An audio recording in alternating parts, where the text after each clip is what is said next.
This transcendental vibration by chanting of Hare Krishna, Krishna Krishna, Hare, Hare Rama, Rama Rama, Hare Hare, is the sublime method for reviving our Krishna consciousness. As living spiritual soul, we are all originally Krishna conscious entities, but due to our association with matter from time immemorial, our consciousness is now polluted by material atmosphere. In this polluted concept of life, we are all trying to exploit the resources of material nature, but actually we are becoming more and more entangled in our complexities. This illusion is called Maya, or hard struggle for existence, for winning over the stringent laws of material nature. This illusory struggle against material nature can at once be stopped by revival of our Krishna consciousness. Krishna consciousness is not an artificial imposition on the mind. This consciousness is the original energy of living entity. When we hear the transcendental vibration, this consciousness is revived, and the process is recommended by authorities for this age.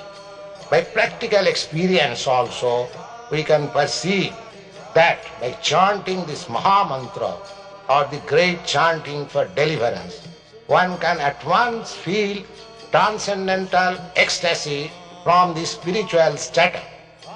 When one is factually on the plane of spiritual understanding, surpassing the stages of sense, mind and intelligence, one is situated on transcendental plane.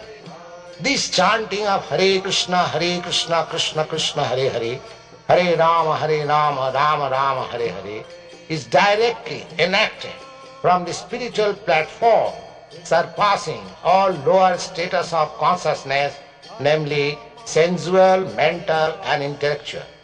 There is no need of understanding the language of the mantra, nor there is any need of mental speculation, nor any intellectual adjustment for chanting this Maha mantra.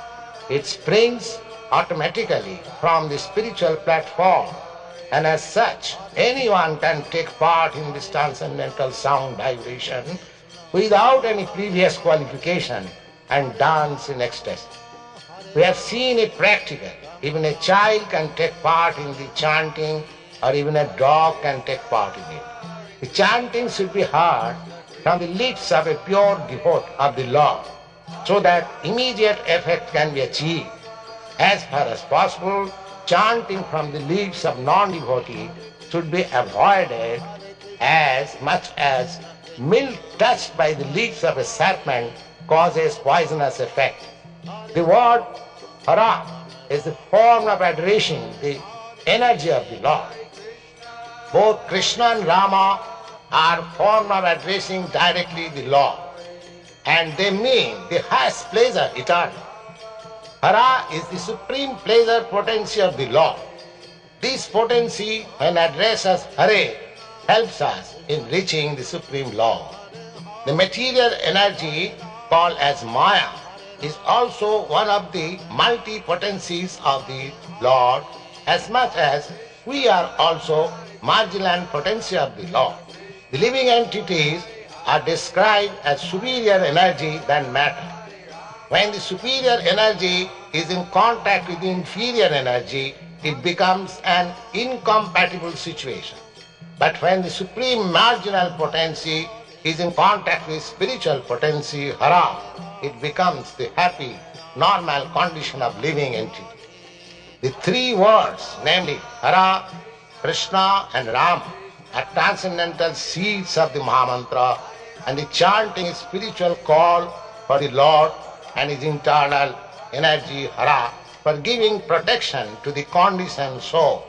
The chanting is exactly like genuine cry by the child for mother. Mother Hara helps in achieving the grace of the Supreme Father Hare or Krishna, and the Lord reveals himself to such sincere devotee.